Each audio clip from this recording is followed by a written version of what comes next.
भगवान शिव माता पार्वती को बताते हैं सावन में रक्षाबंधन का महत्व। फिर माता पार्वती कहती है कि सनातन धर्म में कई त्योहार होते हैं और हर त्योहार की अपनी एक खास विशेषता होती है। जैसे कि रक्षाबंधन का त्योहार जो हर साल श्रावण मास की पूर्णिमा के दिन मनाया जाता है। यह त्योहार भाई बहन के प्यार और विश्वास का प्रतीक है। अगर आप यह कहानी सुन रहे हैं तो पूरा सुनिए। इस कथा को आधा अधूरा छोड़कर जाने की गलती मत करिएगा, क्योंकि इस पवित्र कथा को पूरा सुनने से मनचाहा फल की प्राप्ति होगी। इसलिए इस कथा को पूरा सुने। आप शिव भक्त हैं तो भोलेनाथ का अनादर ना करें।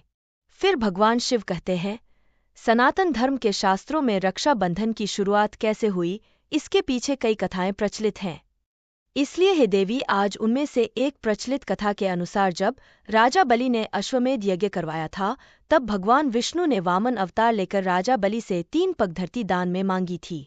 राजा बलि ने 3 पग धरती देने के लिए हाँ कह दिया था। ब्राह्मण रूप में भगवान विष्णु ने पहले पग से धरती और पाताल को नाप लिया था। दूसरे पग से भगवान विष्णु ने समस्त नक्षत्र मंडल और आकाश को नाप लिया था। तीसरा पग रखने से पहले भगवान विष्णु ने बलि से कहा, तुम जानते हो बलि, मैंने 3 पग भूमि मांगी थी, लेकिन तीसरा पग रखने के लिए कोई स्थान ही शेष नहीं रह गया। अब मैं अपना तीसरा पग कहाँ रखूं? राजा बलि ने उत्तर दिया, प्रभु, आपने 2 पग रखकर पूरी सृष्टि, मेरा राजपाट और मेरे द्वार जीते हुए सारे क्षेत्र ले लिए हैं। परंतु जब भी मैंने दान करने का संकल्प लिया है, उसे सदैव पूरा किया है। इसलिए अभी भी एक स्थान शेष है जो मेरा है, वह है मेरा शरीर। आप मेरे सिर पर अपना तीसरा पग रखिए, ताकि संसार जान सके कि बलि अपना वचन निभाना जानता है। कृपया अपना पग उठाइए और मेरे सिर पर रख दीजिए। अगर यही आपकी इच्छा है और आपको लगता है कि आपका उद्धार इसी में है, तो मैं आपके सिर पर अपना पग रखता हूँ। भगवान विष्णु ने ब्राह्मण रूप में राजा बलि के सिर पर अपना पग रखा और बलि पाताल में समा गया। भगवान विष्णु ने 3 पग में ही पूरी धरती नाप ली और राजा को पाताल लोक में रहने के लिए दे दिया और वरदान मांगने को कहा, राजा बलि, तुम्हारी भक्ति देखकर मैं बहुत प्रसन्न हूँ। तुम मुझसे जो चाहो मांग सकते हो। हे भगवान, हे नारायण, मेरी यही इच्छा है कि मैं हर समय आपको ही देखूं। सोते जागते हर क्षण मेरी इच्छा है कि आप मेरे साथ पाताल लोक में रहे। भगवान विष्णु मुस्कुराए। उन्होंने राजा बलि की इस इच्छा को पूर्ण कर दिया और राजा बलि को यह वरदान दिया। इसके बाद भगवान विष्णु राजा बलि के साथ पाताल लोक में ही रहने लगे। इससे माता लक्ष्मी चिंतित हो गई और नारद जी को सारी बात बताई। नारायण नारायण देवर्षि नारायण, आप ही बताइए मैं क्या करूं? प्रभु पाताल लोक में राजा बलि के साथ ही रहने लगे हैं। मेरा मन अत्यंत चिंतित है, उन्हें वापस बैकुंठ लाने का कोई उपाय होगा। नारायण नारायण माता। राजा बलि ने भगवान विष्णु को अपने साथ रहने का वरदान प्राप्त किया था और उनसे यही मांगा था, अब प्रभु को वापस लाने के लिए आपको राजा बलि से भगवान विष्णु को मांगना होगा।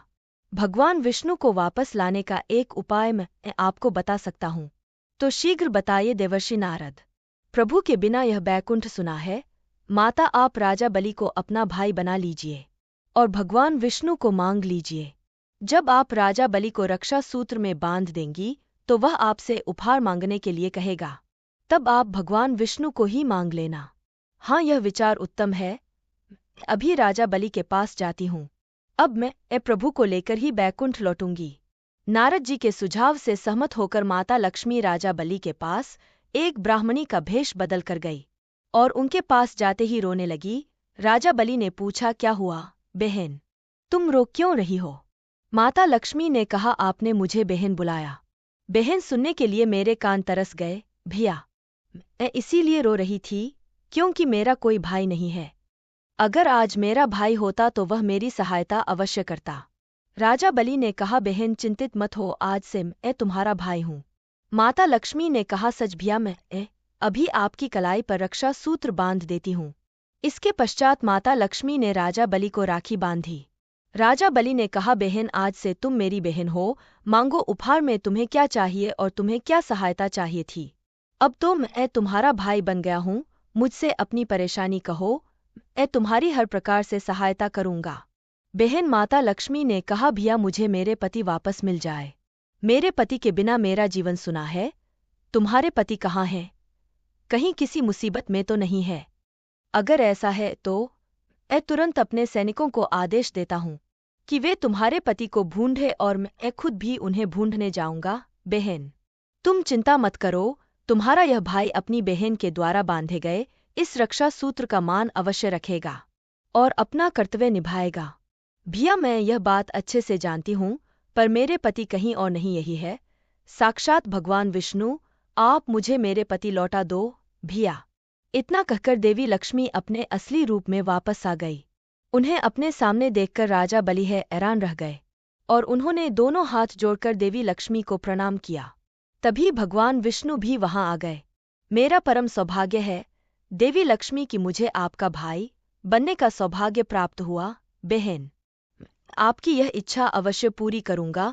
आप भगवान विष्णु को अपने साथ ले जाइए। राजा बलि, तुमने भाई का कर्तव्य भली भांति निभाया है, इसीलिए आज श्रावण मास की पूर्णिमा का यह दिन रक्षाबंधन के नाम से जाना जाएगा। यह त्योहार भाई और बहन के अनमोल रिश्ते का प्रतीक होगा। धन्य है प्रभु, आप दोनों की जय हो। अब तो आप दोनों मेरे संबंधी ही हो गए हैं, तो कुछ दिन और पाताल लोक में रहे ताकि मैं आप दोनों की सेवा का लाभ उठा सकूं। राजा बलि की बात सुनकर भगवान विष्णु और माता लक्ष्मी मुस्कुरा दिए और रक्षाबंधन से लेकर धनतेरस तक भगवान विष्णु और माता लक्ष्मी पाताल लोक में रहे। फिर वे वापस बैकुंठ लौट आए। इस तरह देवी लक्ष्मी भगवान विष्णु को फिर से बैकुंठ लोक लेकर लौट आई। तभी से रक्षाबंधन का यह पर्व मनाने की प्रथा शुरू हुई और खूब धूमधाम से रक्षाबंधन का यह त्योहार मनाया जाने लगा। उसी नगर में प्रकाश और उसकी सात बहनें वर्षा, सोनी, रानी, प्रिया, पूजा, ज्योति और आरती इस दुनिया में अनाथ हो गए। कुछ दिन पहले सुबह के समय उनके माता पिता जिस बस में मजदूरी करके शहर से गांव लौट रहे थे, उस बस का एक्सीडेंट हो गया। जब यह खबर सभी भाई बहनों को मिली तो रो रो कर उनका बुरा हाल था। रिश्तेदार भी बच्चों से पल्ला झाड़कर अपने अपने घर चले गए। वर्षा दीदी, मुझे भूख लगी है। हाँ मेरे राजा भैया, मैं और रोटी लाती हूँ। अब क्या करूँ, जो आटा था उसकी रोटियां बना दी, सबके हिस्से में आधी आधी रोटी आई। अब प्रकाश को रोटी। हाँ मैं अपने हिस्से की रोटी प्रकाश को दे देती हूँ। वर्षा जैसे ही अपने हिस्से की रोटी प्रकाश की थाली में रखने लगती है, वह देखती है कि उसकी 6 बहनें पहले ही अपनी रोटी का थोड़ा थोड़ा हिस्सा प्रकाश की थाली में रख चुकी हैं। वर्षा दीदी, देखो मेरे पास कितनी सारी रोटियां हैं। सोनी दीदी, रानी दीदी, प्रिया दीदी, पूजा दीदी, ज्योति दीदी और आरती दीदी ने अपनी रोटियां मुझे दे दी। वर्षा दीदी, हम सबको इतनी भूख नहीं थी। हाँ दीदी, प्रकाश हमारा छोटा भाई है, अगर वह पेट भरकर खाएगा तो हमें लगेगा कि हमारा पेट भर गया, इसलिए हमने अपनी रोटी में से थोड़ा थोड़ा टुकड़ा प्रकाश को दे दिया। दीदी, मेरी प्यारी बहनों, तुम सब बहुत समझदार हो। माँ बापू के जाने के बाद प्रकाश बहुत उदास रहने लगा है। हमें अपने भाई को हर खुशी देनी है, खुद को कितनी भी तकलीफ हो जाए पर हमारा भाई हमेशा मुस्कुराता रहे। अब से हम यही कोशिश करेंगे। ऐने गांव के जमींदार साहब से बात कर ली है, वह हम सबको अपने खेतों पर काम दे रहे हैं। अब हम सब मिलकर मजदूरी करेंगे और प्रकाश को पढ़ने के लिए शहर भेजेंगे। फिर प्रकाश की अच्छी नौकरी लग जाएगी, सब कुछ कितना अच्छा हो जाएगा। हर साल रक्षाबंधन का त्योहार आता है, सभी बहनें मिलकर अपने भाई को राखी बांधती हैं और उसकी लंबी आयु की कामना करती हैं। अरे वाह दीदी, यह बैट बॉल तो बहुत अच्छा है, तुम्हें पसंद आया ना? देखो हम सब ने तुम्हारे लिए नया कुर्ता पजामा भी खरीदा है। वर्षा दीदी, हम सब ने लड्डू भी बना दिए हैं। लड्डू, आज तो मज़ा ही आ जाएगा। तो हर दिन रक्षाबंधन मनाना चाहूंगा। दीदी, आप सब मेरे लिए इतना करती हो, बढ़िया बढ़िया कपड़े, खिलौने, मिठाई, सच में रक्षाबंधन का त्योहार मुझे बहुत अच्छा लगता है। क्या हुआ दीदी, मैंने आपको कहा था ना, हम सब बहनें आज के दिन नहीं रोएंगी। दीदी, आज रक्षाबंधन के दिन प्रकाश की बहुत याद आ रही है। हाँ, हम सबको आएगी ही, आखिर प्रकाश हमारा इकलौता भाई है, हम 7 बहनों की जान है, पर वह तो अपनी पत्नी के कहने पर चल रहा है। शहर में नौकरी लगते ही उसने हम सबको बिना बताए नैना भाभी से शादी कर ली।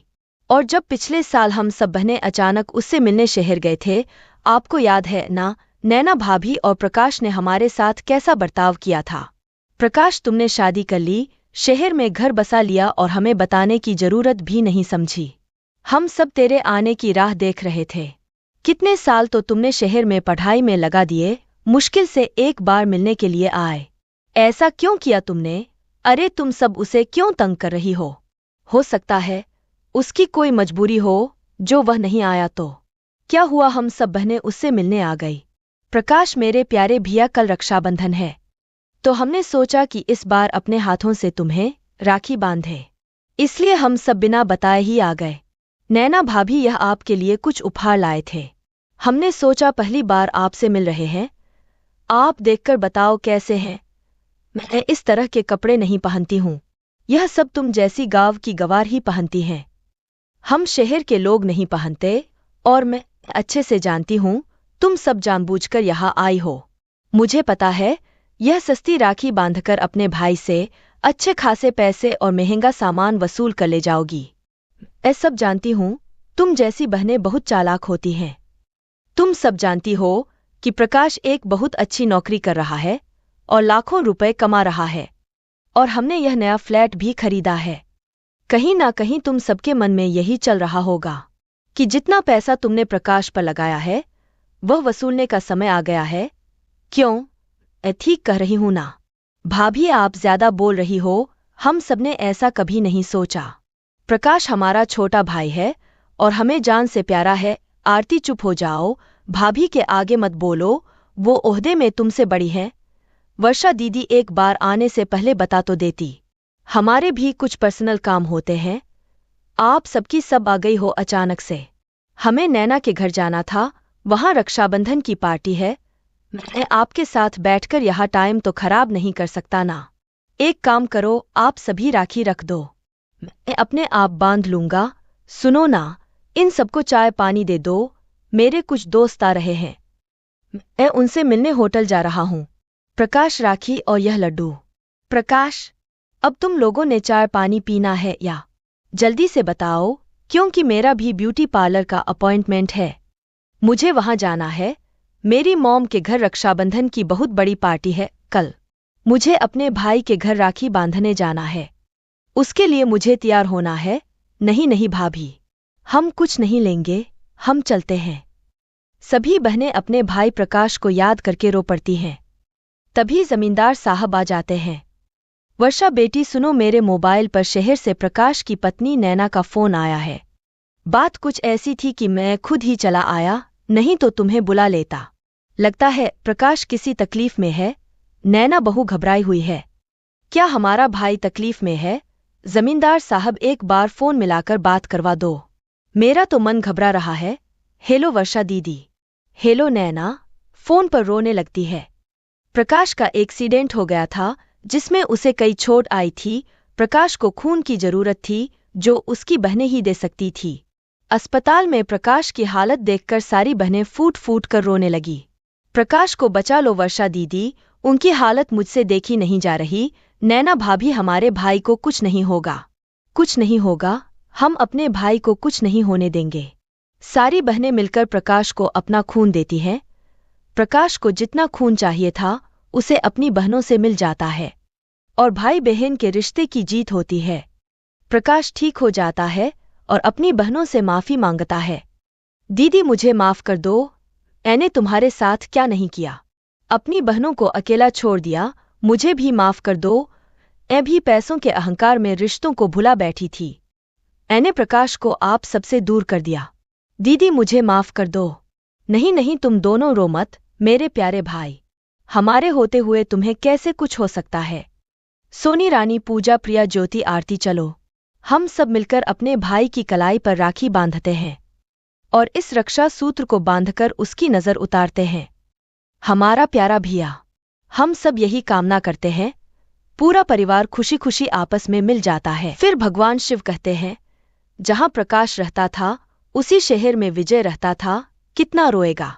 रोऊंगा। मुझे बताओ, उस अमन को आपने मेरी बॉल उसे क्यों दे दी? रामू, वो बॉल उसी की थी, तूने उससे छीनी थी।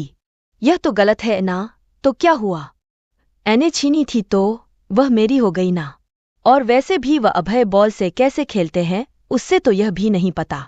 नहीं रामू, हमेशा याद रखना, कोई भी चीज किसी से छीन लेने से वह तुम्हारी नहीं हो जाती। परेशान क्यों होता है? मैं तेरी और अमन की दोस्ती करवा दूंगा। नहीं रहने दो भाई, अब तो मुझे मेरी नई बॉल चाहिए। इतना कहकर अभय वहां से चला जाता है। विजय बड़ा भाई था और अभय को अच्छी और सही बातें सिखाता था, लेकिन अभय को तो हमेशा अपने मन की ही करनी थी।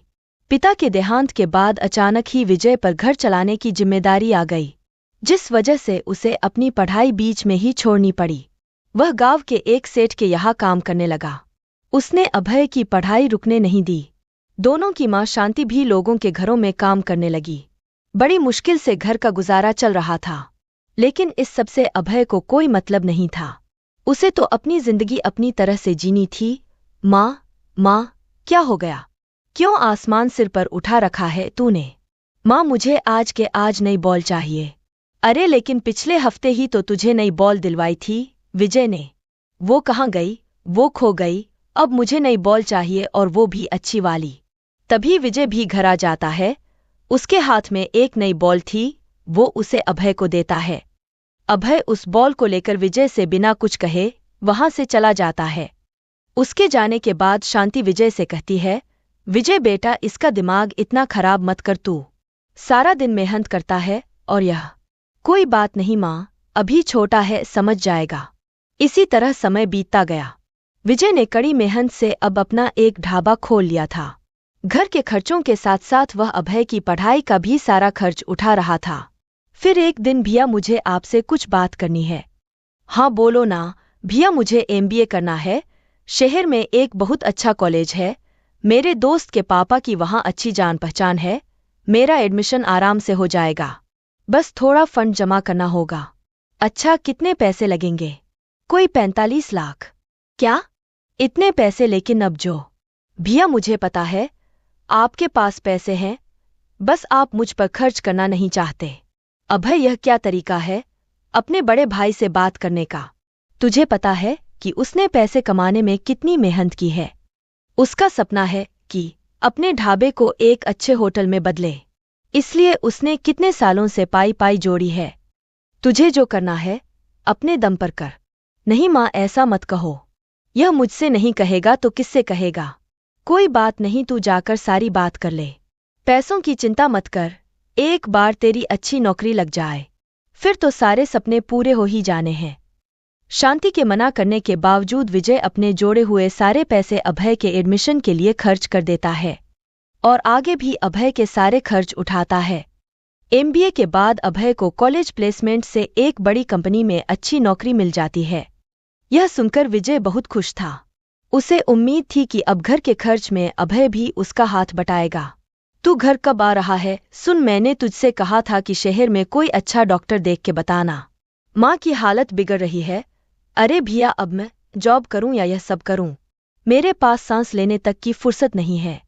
आप वहीं पर देख लो ना। और मैं फिलहाल घर नहीं आ पाऊंगा, बहुत बिजी हूं। यह कहकर अभय फोन काट देता है। साथ ही वो उम्मीद भी तोड़ देता है जो विजय उससे लगाकर बैठा था। ऐसे ही वक्त बीतता गया। अभय ने कभी विजय और अपनी माँ की मदद करने के बारे में नहीं सोचा।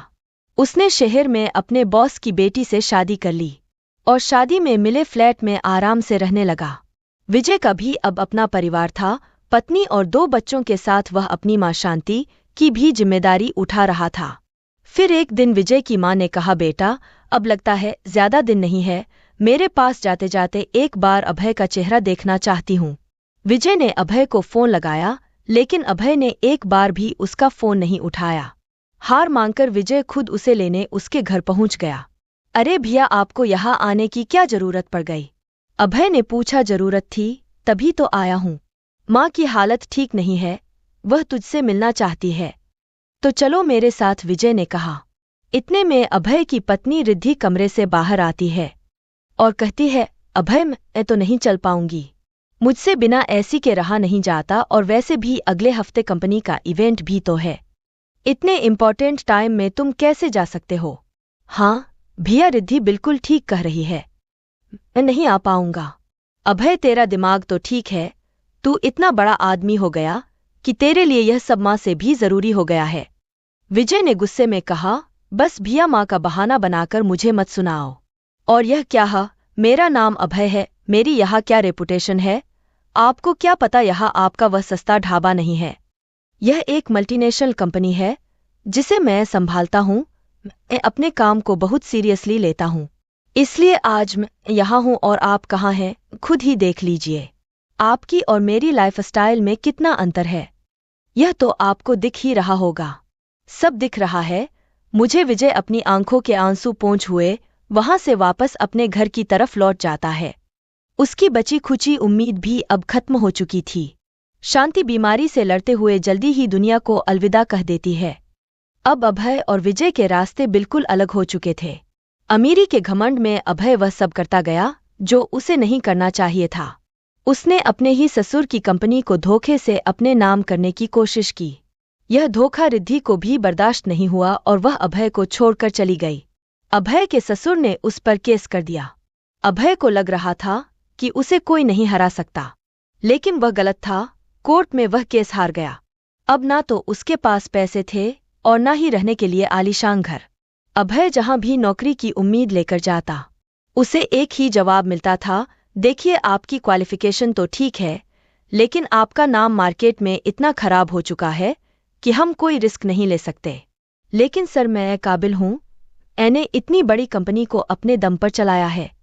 आपकी कंपनी किसी की कंपनी छीन लेने से वह आपकी नहीं हो जाती मिस्टर अभय। यह वही सीख थी जो विजय ने बचपन में अभय को दी थी, जो अभय को तब तो समझ नहीं आई, लेकिन अब आ गई थी। उसे एहसास हो गया था कि वह हमेशा से गलत था। इतने सालों में पहली बार उसे घर की याद आ रही थी और अपने भाई विजय की भी। वह तुरंत अपना सामान लेकर अपने गांव पहुंचा, लेकिन उसका गांव अब पहले जैसा नहीं था। गांव में पक्की सड़कें थी, अच्छे मकान थे और खास तौर पर हर जगह एक बड़े होटल के इश्तेहार लगे हुए थे। उन इश्तेहार के साथ हर जगह विजय की फोटो भी लगी हुई थी। अभय यह सब देखकर चौंक गया। उसने एक गांव वाले से उसके बारे में पूछा तो उसे पता चला, भैया यह तो हमारे विजय भैया हैं। हमारे गांव की तो काया ही पलट दी विजय भैया ने। कई साल पहले ढाबा चलाते थे, फिर अपनी मेहनत से उस ढाबे को इतना बढ़िया होटल बना दिया कि दूर दूर से लोग यहाँ आने लगे। लोग आए तो गांव के लोगों को भी दूसरे रोजगार मिले और सबके दिन संवर गए। यह सब जानकर अभय और भी शर्मिंदा हो गया। वह तुरंत अपने घर पहुंचा, लेकिन वहां पहुंचकर भी वह हैरान रह गया। उसका घर अब पहले जैसा नहीं था। वह तो एक आलीशान हवेली थी। नौकर चाकर घूम रहे थे और तब भी उसने सामने से विजय को आते हुए देखा। स्वागत है मिस्टर अभय का, क्या सेवा कर सकता हूँ आपकी? भैया मुझे माफ कर दीजिए भैया, मुझे समझ आ गया है कि मैं कितना गलत था। मुझे मेरी एक एक गलती की सजा मिल गई है। पैसों की चमक ने मुझे अंधा बना दिया था। भैया इतना कहकर अभय रोने लगता है। विजय उसके पास जाकर उसके कंधे पर हाथ रखते हुए कहता है, मुझे खुशी है कि मैंने जिसको भेजा था आज वही वापस आया है। मेरे पास शहर के घमंडी अभय को वहीं पर छोड़कर मुझे कल भी तेरी जरूरत थी और आज भी तेरी जरूरत है। मेरे भाई विजय ने अभय को दिल से माफ कर दिया था। उसने अभय को गले से लगा लिया और इसी के साथ दोनों भाइयों के बीच वह लकीर भी मिट गई थी जो अभय ने अपनी अमीरी के घमंड में आकर खींची थी। और दोनों भाई मिलकर काम करने लगे।